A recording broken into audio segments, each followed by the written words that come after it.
EFF, viva! Viva EFF, viva! Kula EFF, kula! Tata EFF, tata! Tata EFF, tata! Down with the DA, down! Down with the Ramaphosa, down! Down with the ANC, down!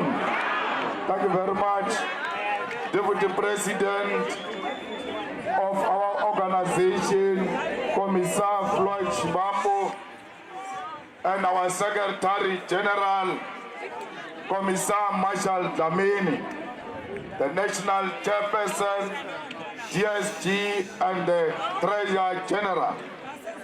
I salute the Provincial Chairperson together with your Provincial Secretary and all those who were elected with you. I salute the leadership of all the regions who are here today.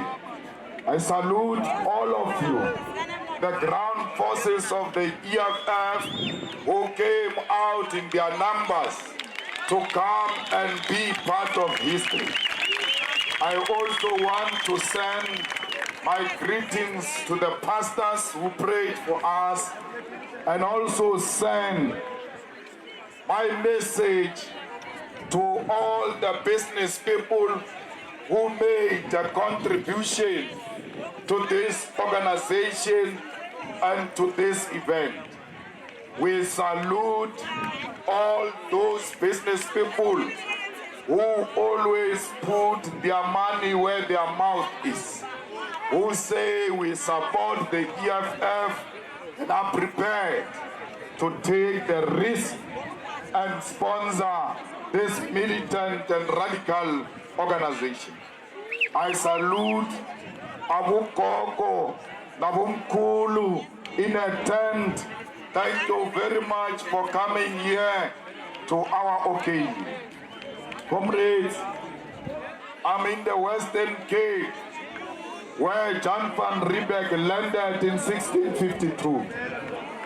And when he arrived on the 6th of April, 1652, our problems started.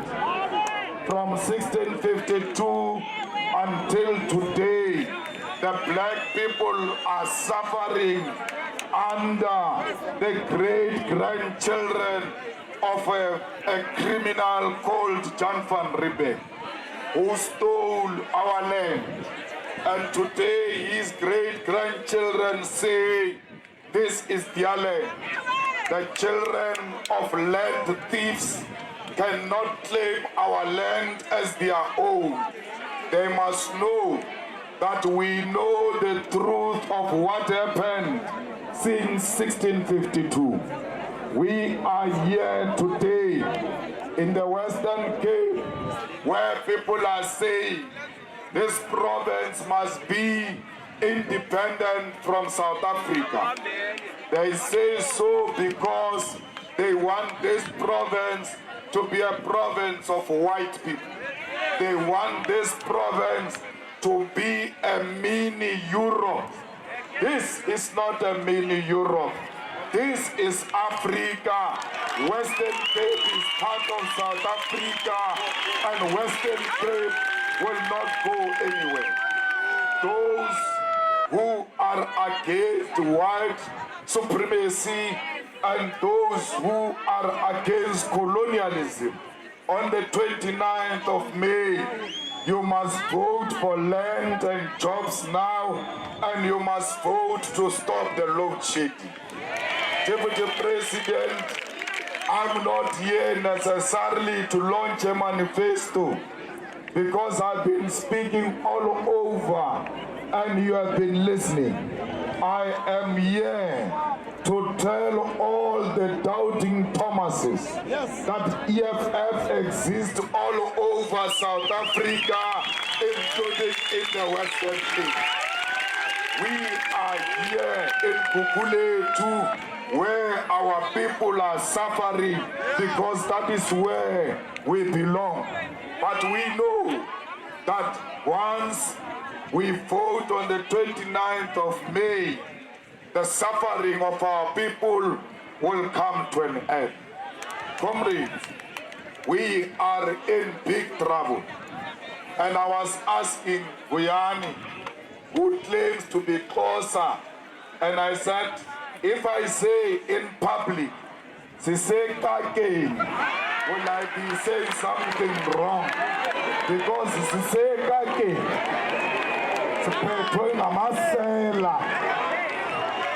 comrades, your president is a criminal. Cyril Ramaphosa is a criminal who hates an arm of the state called the executive. Ramaphosa was told in Parliament that your child got 500,000 from Busasa.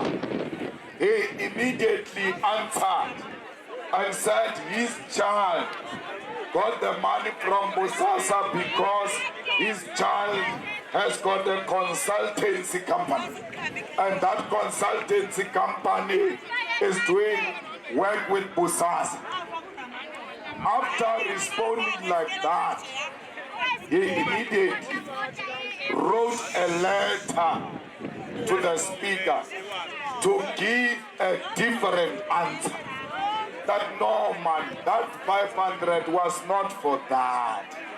Actually, the 500 was for donation to CR17. I made a mistake. Let's take it that the 500 is for CR17 as he claims. But this other 500 which he said is for the child who did work with Busasa and he saw the document and evidence. What about it? Is it still there, or the new answer is what should stand? Now what happened is that this man went to NPA, and the NPA investigated this matter. And I want to tell you the facts so that they don't say we're fabricating a story. When the NPA conference was held at Kopano Conference Center in Israel from 27 to 28 May 2019, the people who were in that meeting, it was Batoi, it was Rodney Dikop, it was Anton Duplessis. Also present was Panuel Matuna, Fosi Bigoli, Lassen Naidu, and General Libya, and Bulelani Muga. Duplessis facilitated that meeting. In that meeting, the Financial Intelligence Center was making a presentation. A prosecutor who was investigating this matter of Cyril Ramaphosa and Busasa, who had a docket. That prosecutor was called Mr. Sirunye, Deputy Director, who asked the Financial Intelligence Center whether they will help him with information relating to President and Busasa because he's got a docket to investigate that matter. What happened? Batoi stood up in that meeting and said to Sirunye, this matter will be discussed privately, and then took away the docket from prosecutor Sirunye. Till today, prosecutor Sirunye doesn't know where the docket is. Till today, Batoi has never told us where is the docket of a criminal Cyril Ramaphosa, which he took from prosecutor Sirunye. Ramaphosa was protected by Batoi Because if the National Prosecuting Authority was independent, Cyril Ramaphosa will be in jail today. Again, Mokwe, former Chief Justice said, Cyril Ramaphosa failed to declare CR17 in Parliament, and because he was a member of Parliament, he was supposed to declare all the monies that went into CR17. Our problem started when Cyril started receiving the money for CR17. Millions of monies were paid into CR17 account. Cyril Ramaphosa was the deputy president of the country till today. Is not being held accountable as to why he has not declared the money. Again, a former Chief Justice was leading a panel that investigated Phala and said the president has got some questions to answer. Therefore, you must do an investigation. When Parliament was supposed to do an impeachment process to investigate Phala, the ANC used its majority to block that investigation. All this wonderful. She gave the police all of those pictures. So they went to the house to go and look for the money and the gifts that were given to Mapisa Ngakula, the head of legislature. Now we come to the third arm of the state. There are three arms of the state. That is what constitutes South Africa. Chief Justice Zondo says the ANC did a good job by electing Ramaphosa as a president. How can a judge speak about internal political matters of the ANC, because a judge must be neutral and the judge must speak through their judgments, and a judge must speak about matters that are before them? Now, Mokwe was taken to Judicial Conduct Committee when he commented about Israel. Wrong as he was disciplined by judiciary for speaking politics. But he was talking outside politics. Here you've got a person who doesn't only speak about inside politics, he speaks about internal party politics of how the ANC was right by electing Ramaphosa. Now, once a judge starts speaking politics, he ceases to be a judge. He is now a politician. And by the way, I sit in Judicial Service Committee where we appoint judges. When we're appointing Chief Justice, Zondo got 3 votes. That's how much the whole committee did not have confidence in Zondo. But Ramaphosa went to appoint Zondo even when Zondo got 3 votes. And Maya got the majority of the votes. He appointed Zondo because they knew they are together in undermining the constitution of South Africa. The same Mapisa Ngakula is the one who defended Ramaphosa in Parliament when Ramaphosa was supposed to be held accountable. Why? She knew they are together in violating the Constitution of the Republic of South Africa. We are led by people who don't respect their oath of office. All three arms of the state are compromised.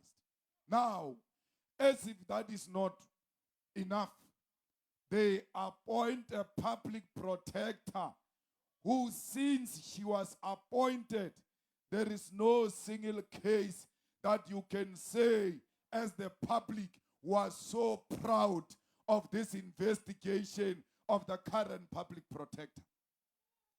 She is not a public protector. She is presidential protector. She is Ramaphosa protector.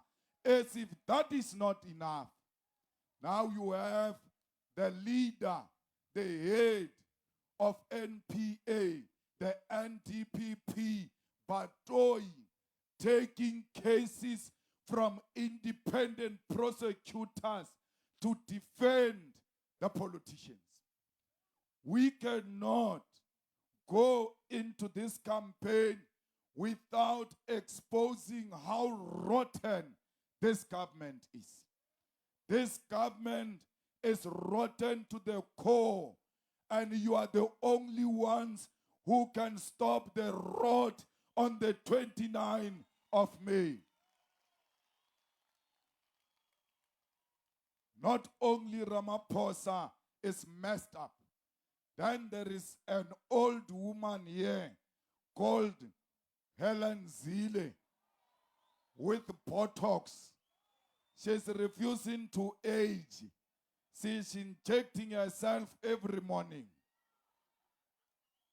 Helen Zille hates the people of Western Cape. Helen Zille does everything in her power to isolate Africans and coloreds in the Western Cape and promote white supremacy. The DA here in Western Cape hates Kailicha, hates Langa, hates Kukule too, because that's where our people are found. The DA gives business to gangsters and the underworld. Today, in this province, gangsterism is the order of the day. Today, the criminals are going house to house, collecting money, calling it protection fee. And J.P. Smith doesn't speak about the crime that is happening in the township. When they speak about crime, they speak about the suburbs, and they don't care about our people. The DA has demonstrated that it has got no capacity to lead, because it says we can't go and collect rubbish bins because the gangsters are attacking us. How can a government be scared of gangsters? It is because that gangsterism is happening in the townships. Fighters, you cannot be complainants. You have to go and reclaim the streets of Guguletu and reclaim the streets of Western Cape from criminals and protect our innocent women and children. Yeah, in Guguletu, they killed Pito of Sochila because he refused to pay a protection fee. When he refused to pay a protection fee, they killed him. Where is Musoli today? The old man who ran a successful butcher that was attracting tourists here in Guguletu. Apart from being sick, Musoli was a victim of gangsterism that demanded money for protection. We cannot allow this province to be run by Portsmouth Prison. This province is being run from Portsmouth Prison by gangsters. By 26, by 27, which steals money and give the DA politicians who come and campaign with dirty money. The corruption of Western Cape has got a white face, and we must not be scared to call it out, because corruption is done by white people in Western Cape. We don't speak about the corrupt in the Western Cape who are in cahoots with criminals in Portsmouth Prison to put our people in perpetual trauma. We need to stop the gangsterism from Portsmouth Prison. Comrades, here in Cooks and everywhere else, our people live on top of each other in the shacks without water, without flushing toilets. You will never be a human being if you don't have a flushing toilet. That is the only difference between you and animal. When you go to the toilet, you must not see what you left in the toilet. Only animals must see what they left in the toilet. That's why in the Western Cape, we must make sure our people get land and they are properly housed. Comrades, I'm very happy that you are brought by taxis. We need to support the taxi owners. We need to support the taxi drivers. When the EFF government comes in, we are going to subsidize the taxis the same way we are subsidizing the buses. Why are you subsidizing the taxis? Because you work very far from where you stay. We don't want transport to be expensive for you, the people of Kukuletu. We are going to give these taxis permits on time only if they are in good condition. Our taxi owners, our taxi drivers must not put our people in mobile coffins. They must put them in taxis that are roadworthy, and every taxi that is roadworthy must get its permit and must get its permit on time. We are not promoting anarchy. We are happy to be associated with taxis not only in the Western Cape, all over South Africa. The EFF and the taxi industry, we are one thing. Why? These are two things that are owned by black people without the interference of a white man. The taxi industry is owned by blacks. The EFF is owned by blacks. The two institutions in South Africa that are 100% black owned. That's why the struggle of taxis is our struggle. Comrades, they are extorting money from these taxi drivers because they want to steal more from our own poor brothers. We are here to say to the taxi industry, we shall march together on any day to raise the plight of our people. Comrades, we want you to have land.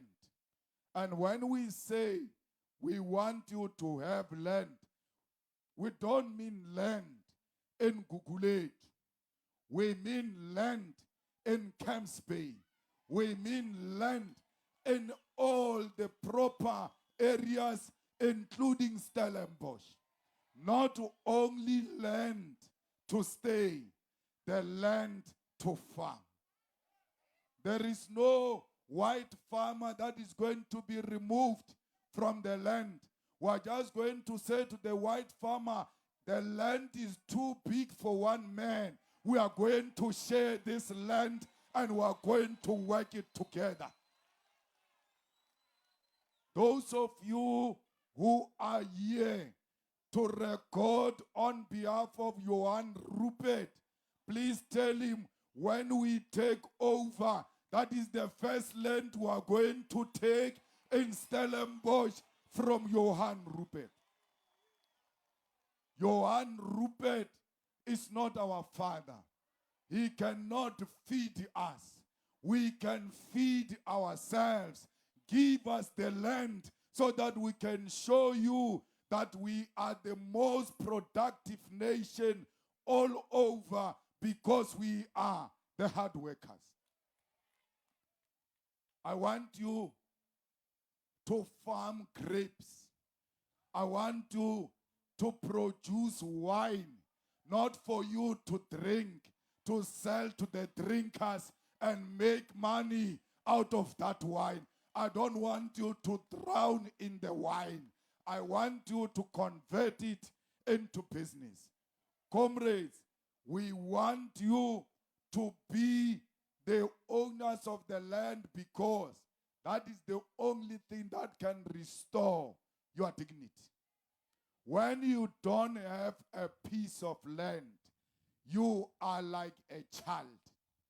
That's why our mothers were called during apartheid as domestic workers. They were called girls.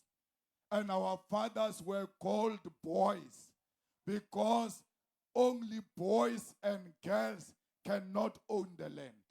So when you don't own the land, it reduces you into a child. That's why no one can respect you. In your own family, when you stay in a back room and your sister stays in a squatter camp in a shack, when there is a funeral and they call a family meeting and you are sitting there, your sister just arrives and there is no chair, the first target is you. Stand up, let her sit down. She's from far. Then, but when can the date of the funeral be? You are the first one to talk. You, the one who stays in a back room. You say, no, the funeral can be on Saturday. But wait, let people talk first. Your own mother says that to you. Wait, let people talk first. Wait. Because you don't have the land. And therefore, people don't respect the people who do not own property. So the demand for the land is a restoration of your dignity. We want you to walk around being very proud of yourself, knowing very well that I own a piece of land. When an old man here in Cooks, it's Sunday today, he comes back from Umcimbi, Unqilile, ufika kwakhe in a shack, you will find that old man before he opens that shack which doesn't have windows, anything. Unqilile, uthi kukwamla. When he says kukwamla, he's not talking about the shack. He's pointing at the land, that this land belongs to me. And because I own the land, I don't care about that shack. I've resolved the primary issue. Tomorrow, I will get 350 and buy 2 bags of cement, and next month do the same until I've saved enough to build myself a small room. But you can only do that on your piece of land. You cannot do anything without a piece of land. These informal settlements, especially those who stay in areas that are not safe, they are all going to be relocated and be put in a proper piece of land. And we don't want to give you the size of the land of Guguletu. That size is apartheid. Because in that size, when they build an RDP house, there is no room for extension. So they give you a small piece of land and they give you an RDP. Why? They know there you are going to die poor. What is the point of giving you a big land? You will never extend it like your mother, like your father. You will never become anything. They condemn you into permanent poverty by creating an environment that is not enabling you to think beyond. They imprison you without saying this is prison. But when you've got a big piece of land, you start thinking. You know, there are days where you just draw a plan there. One day, when things are right, I'm going to do this or that. It is the land allowing you to dream.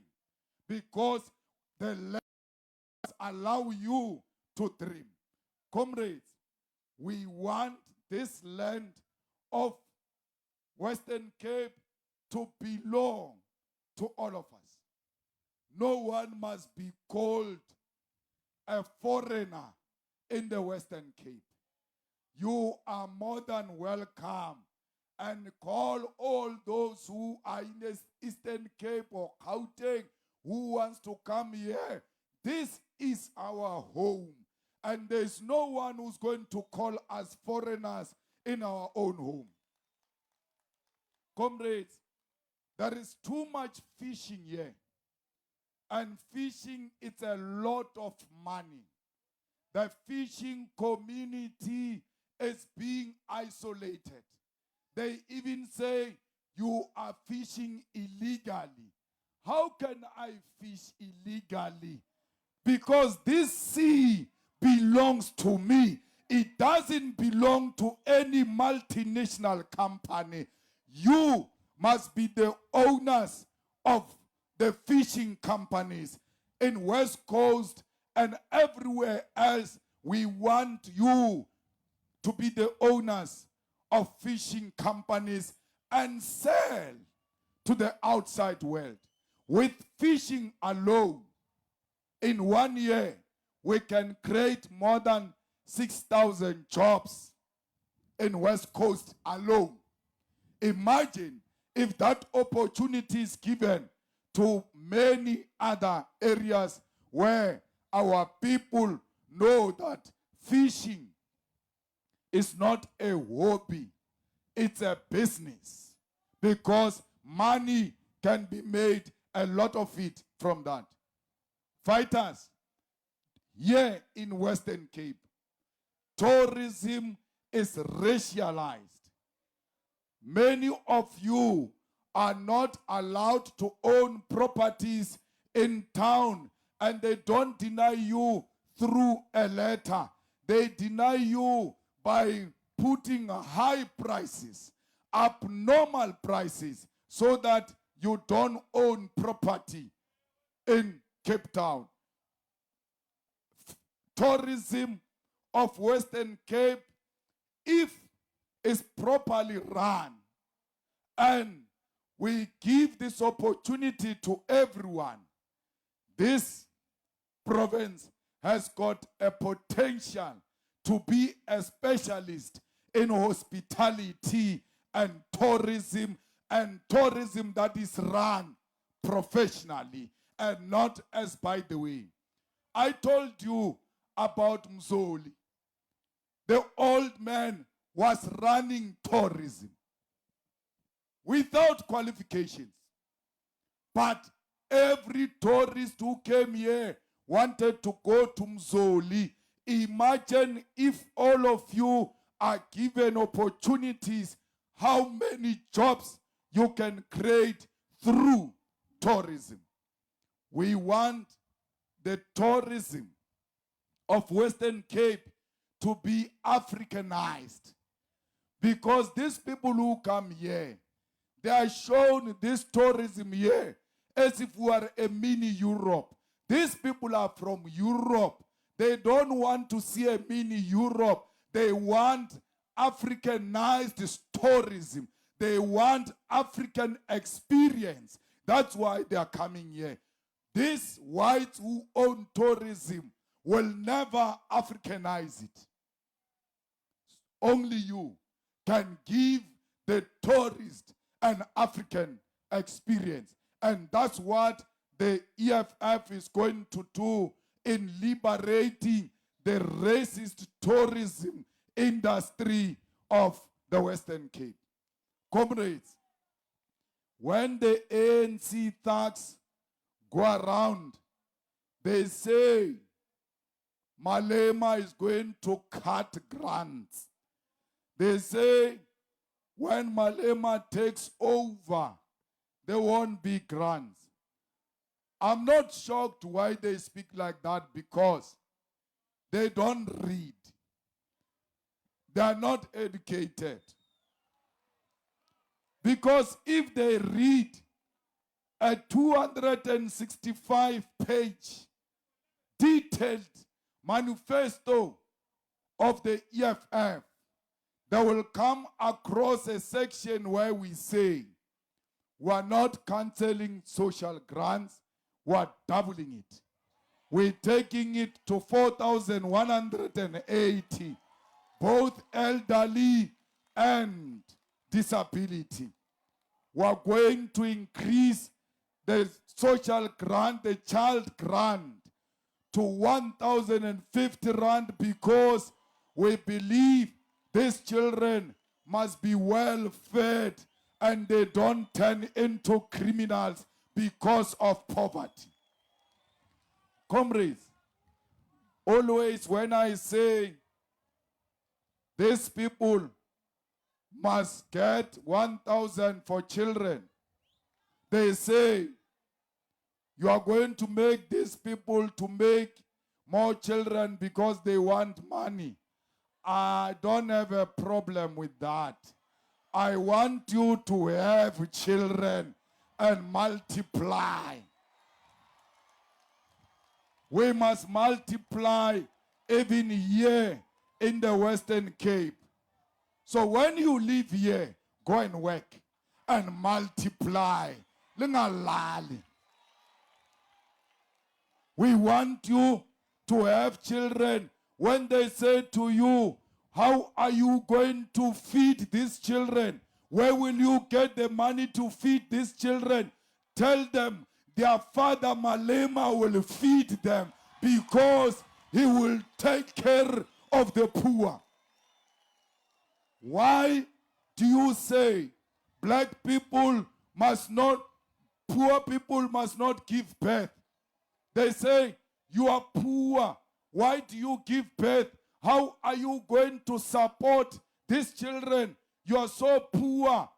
I was born to a poor mother, epileptic woman who was a domestic worker. She was called poor by the poor. She was more poor than poor people themselves. And she gave birth to me in that poverty.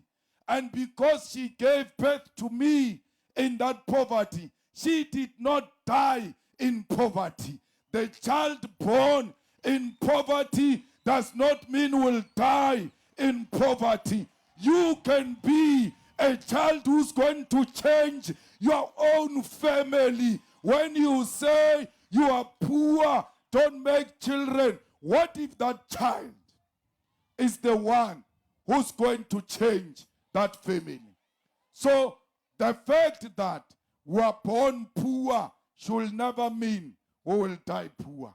We will never die poor especially under the government of the EFF, which will recognize black people and give them opportunities. Comrades, we want education to be free. And when we say free, we mean everything that goes with education. How do you say, don't pay school fees, you are poor, you can't pay school fees? At the same time, you say to me, buy uniform. When do I become poor? I become poor during school fees and become rich during school uniform. And I become rich during textbooks. And I become rich when the trips are being organized at school. Everything that is education must be free of charge. We want our children to walk into a class, do nothing except to learn. And when these children don't have a proper uniform, they become a joke. They get ridiculed. They can't concentrate. And we end up saying our child is not gifted. That is not true. The environment is not conducive. This thing is called uniform. That's why everybody must look the same. But what kind of this madness are we subjected to? Where children must buy uniform to go to school, but prisoners in Portsmouth, they are given uniform for free of charge. Why do we have non-thinkers occupying government? They give prisoners uniform, but when it comes to people who want to change their lives and grow our economy, they say you must go and buy your own uniform. If we give prisoners uniform, we can afford to give our children school shoes, all of them. And there must be a feeding scheme, a proper healthy meal, even a nyama, because they turn a nyama. What is this feeding scheme without meat? And it must not be feeding scheme during break only. I want children to eat even after school, so that when they arrive home, they do their school homeworks and then they go and play. They must become children. They must not be troubled by, what am I going to eat after school? Some of them, instead of doing homework, they end up working in the gardens. They work there, piece jobs, because they want to feed themselves. I want children to be children. And children can only be children when the stomach is full. Kaspedi bar ngwana a chabe pay phone. Mara once ngwana sna dijo, once a child has got no food. Can you imagine a mother every morning, every evening, having to feed your own children with water, and they cry into their sleep because they don't know where the next meal will come from? We must be a caring government. Comrades, when we say make children, we don't mean children must make children. Children, I'm taking you to school free of charge. Do not make children when you are a child bloody stupid. You are an embarrassment. If you want this 1,000 and you are a teenager, you want to make teenage pregnancy, not in our name. Go to school. We are going to give you food at school. We are going to give you books. We are going to give you uniform. You have no business with sugar daddies. Yaphela indaba yama-sugar daddy. Because children will become children. I don't want you to go and join gangsterism because you want food. I don't want you to go extorting money from people because you want food. You must be looked after. And this government of the EFF will look after you. Comrades, everyone who has gone to school must be paid. You are either paid with a job. If they can't give you a job, they must give you a stipend. This government must say in the universities and TVET colleges, before you finish your course, 6 months before, you are going to do practicals in what you are learning there in the firms and relevant sectors of your career. Why do we take you there? We want to expose you to the real world. But we also want to expose you to the bosses. You come there as a learner. You work so hard. The bosses fall in love with you. And they say to you, when you finish, you come straight here. Your position is guaranteed. They did not only look at your CV, they've seen you in action. So, when you go to school, you must know that you are going to get a job in the government of the EFF, in this municipality of Cape Town, in the provincial government of Cape Town, in the national government. We are going to employ you. And if we can't employ you, we have to pay you. Because we want to make education fashionable. I want you, when you are here in Gooks, not to compete about, I'm using Samsung, I'm using iPhone, I'm wearing Cavella. I want you to compete through qualifications. I'm completing my diploma. Oh, is that so? I'm done with my degree. I'm considering honors. Huh? What is that place in college at the Rands?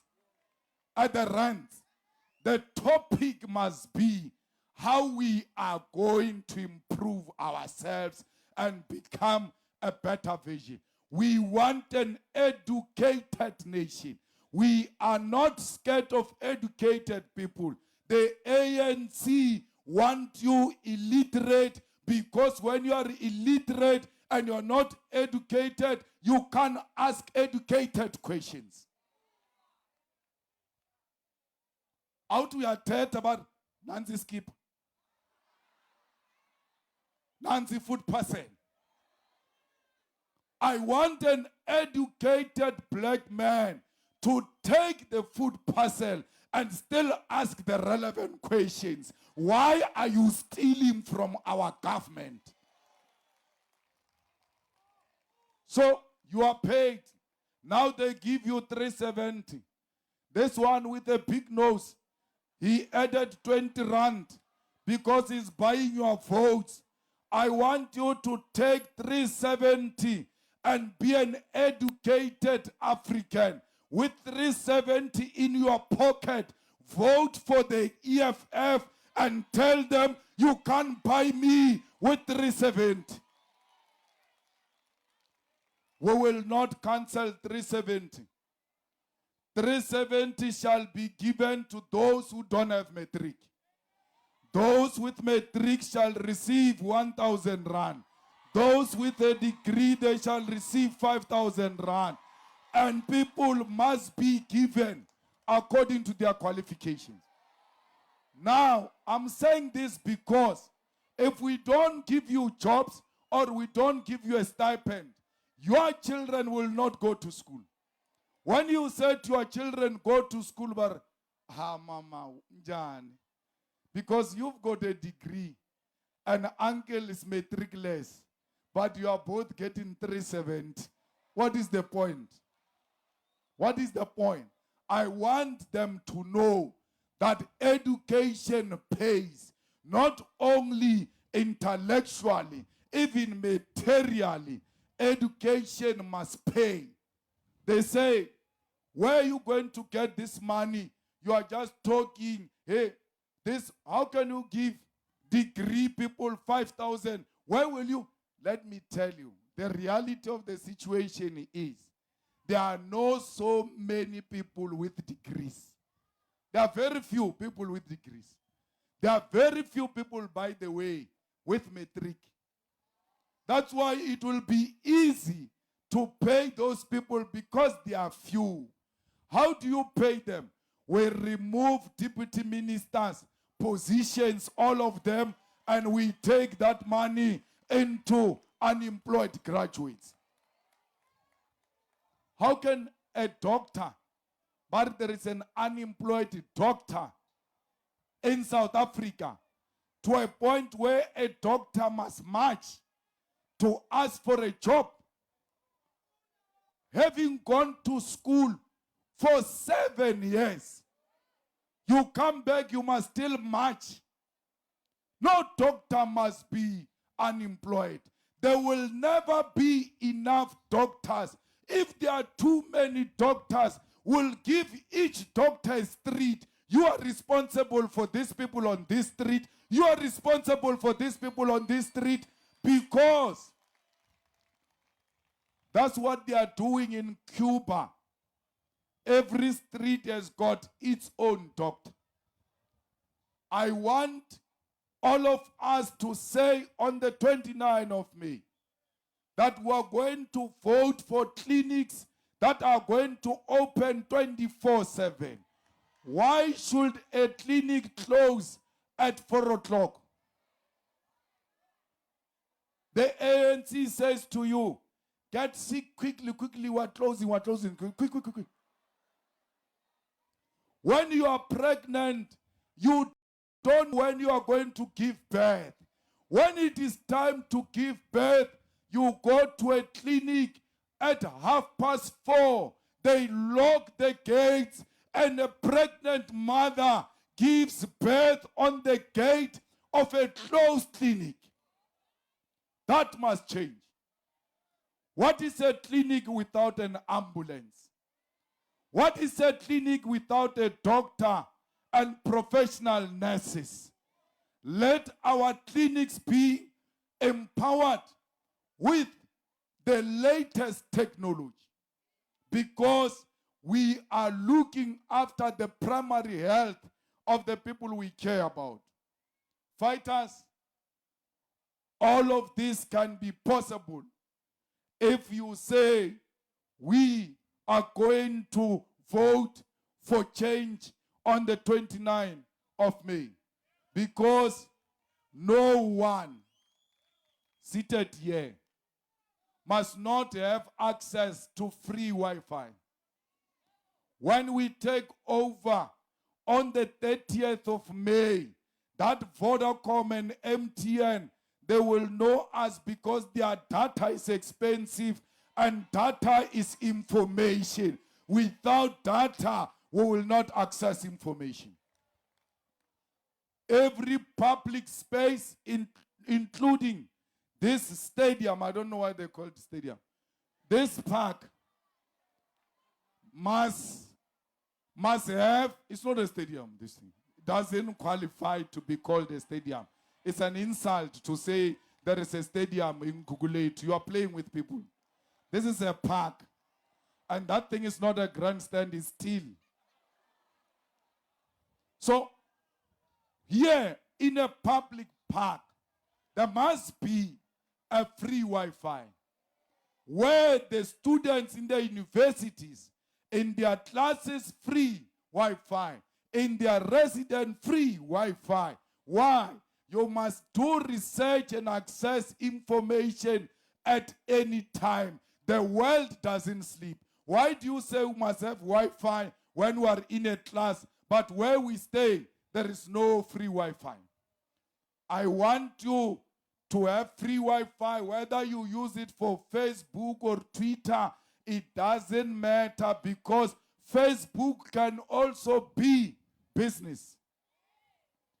You can buy wigs from China and sell them on Facebook, and you don't have to see anyone. They deposit, you deliver. That's it. And you use social media for your own benefit. So it's not correct to say they are going to abuse a free Wi-Fi for social media. Social media is the newspaper of today, because the newspapers lie a lot, and the real stories are told by the people on the social media. So we want you to have access to information. Let's go and say we are going to vote for the future. Under the EFF, why should there be a house without a flushing toilet? You know, the ANC has been playing with us. They give us RDP houses without toilet. If they give you toilet, they put it outside. That is not a house. It's a glorified mukuku. It's not a house. How can you have a flushing toilet in a mukuku? You can't have it. A house must have 3 bedrooms, must have a lounge, must have a dining area, must have a kitchen. It must have a flushing toilet, and not outside, inside with clean water. Why should toilet be outside? You know those things we do at the toilet, they are so private. Now you get exposed. Tourism to toilet. How can you be a tourist? Toilet must just be quick things in secret, privately, finish. But because we are treated like animals, they put a toilet there by the corner. You must walk to the corner. Everybody must see you going to a toilet because you have no dignity. There is no dignity in outside toilet. There is no dignity without a flushing toilet. 3 bedroom. And you see, Chair, these 3 bedrooms, when we divide them inside the house, we must use 2 bricks, because the ANC uses 1 brick. We must use 2 bricks so that there is privacy. When the elders are this side and the children are this side, the children must not hear the things of the elders. The children, I said to you, there must be children. But under ANC government, the children hear things of old people. When you try to touch your wife and then she's laughing, Mama, what's wrong, Mama? Eba, not busy, man. Sleep. We don't want them to hear that. Why? Your dignity is in that privacy. But they must be beautiful. They can't look like a matchbox. A house must have corners. Ijikajike with a passage inside. So that when you come from the rents, having danced the whole night and you got a lift, you must not say, drop me at the corner because you are ashamed of your home. We must give you proper houses so that when you are given a lift, you say, drop me here by the gate. I stay here because the house is so beautiful and you are proud of that house. Why should there be a place without water? When there is so much water in the Western Cape, why should there be people without piped clean water? Because DA and the ANC did not look after the water infrastructure in the Western Cape. Today, our people don't have clean water. our people don't have access to water? Why should Gogos pay electricity and water? And why are they saying, Secretary, if I'm not wrong, you are the councillor in the metro. Why do you say, as a council, Abu Gogo must come and apply for indigent? It is because your systems are not linked as government. They must go to SASSA and take a database of SASSA beneficiaries and plug it in the municipality. Automatically it will kick out the Gogos. Because why do you give them SASSA and say they are poor, and then you come at night, you steal that money in the name of water and electricity? It doesn't make sense. So the beneficiaries of SASSA, automatically they are declared poor and they must not pay for water and electricity. Fighters, I want to say to you, the EFF is the only movement that cares. The EFF is the only movement that is not in the pocket of the Oppenheimers. We are not in the pocket of Johan Rupert. We are not in the pocket of the Minel family. No rich family can claim the EFF. The success of the EFF comes from your donations and all well-wishers of the EFF. You always support your organization. No one can claim that they've made this organization. So, today is not the end of the campaign. It is the beginning of the campaign. When we leave here, we are going to do door to door, house by house. And when we do that, we must say to our people, I present to you a caring organization. Comrades, let me take this opportunity to send my condolences to the people of Russia with the terror attacks that happened in Russia, and say to President Putin, we are with you during these difficult moments of Russia. You should not be shaken, President Putin. Do not be intimidated. Do everything in your power, President Putin, to arrest those terrorists and make them to meet their maker with immediate effect. Because no one must kill innocent women and children. Fighters, we are with the people of Palestine. And we are not just waving the flag of Palestine. We sponsored a motion in Parliament that the Israeli embassy must leave South Africa because we can't share a territory with murderers. Parliament passed that motion. After Parliament passed the motion, the executive, which is led by Cyril Ramaphosa and the ANC, have to remove the embassy. They are not doing it. It was done in Brazil. President Lula removed